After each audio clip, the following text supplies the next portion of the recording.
Right, I just got done finishing the book Soldat. It's Soldat by Siegfried Knappe. There were pictures in here, but I've exposed it to a lot of sun and lost them pages. I might have thrown them away.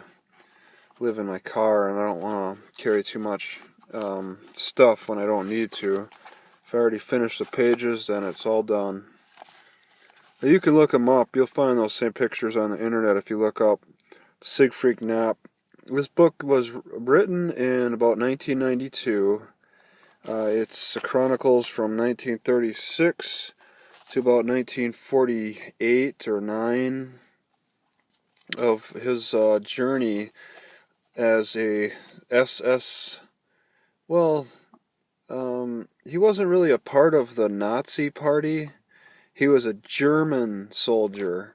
He wasn't a Nazi so much. He followed orders under the Nazi war machine, but he really didn't completely identify with the Nazi regime. He was actually surprised about all the mass killings of Jews and stuff, all the horrific stuff that was going on um, outside of the war zone.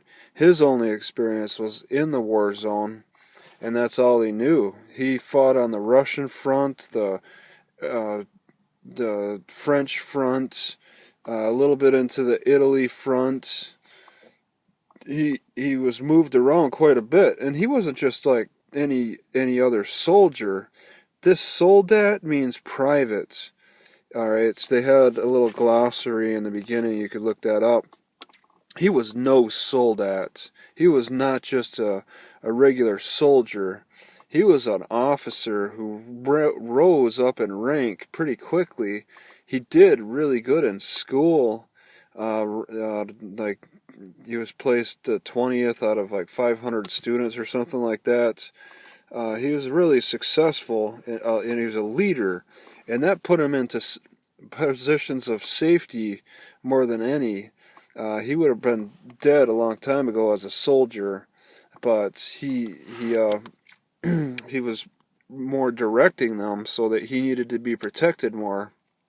Although he had his fair share of close calls, such as what's mentioned in his Wikipedia page, where he got shot in the hands because he was trying to take out an enemy machine gun bunker with a big artillery gun, and they had to jump around a corner real quick and take out that machine gun, and he was getting sprayed as he was doing it.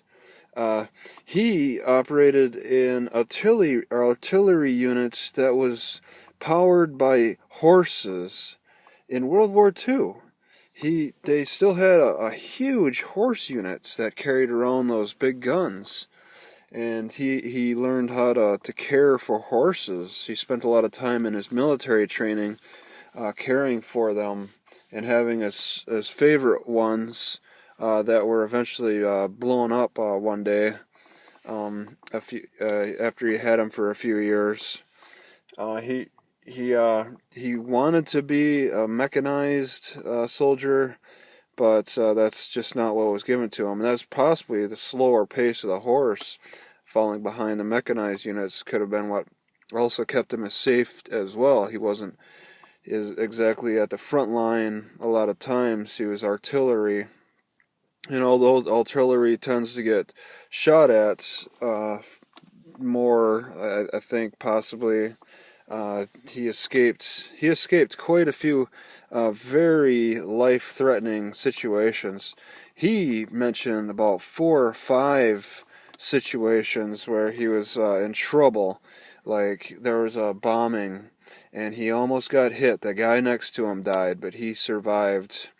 He got married and then separated. He was thrown in the Soviet camps for 5 years, and he talked about the politics of those camps, the brainwashing, and the Soviets torturing, playing mind games and stuff. It's amazing. You have to read that. But he eventually moved to the U.S. and started a life of, with his wife, of more quietude.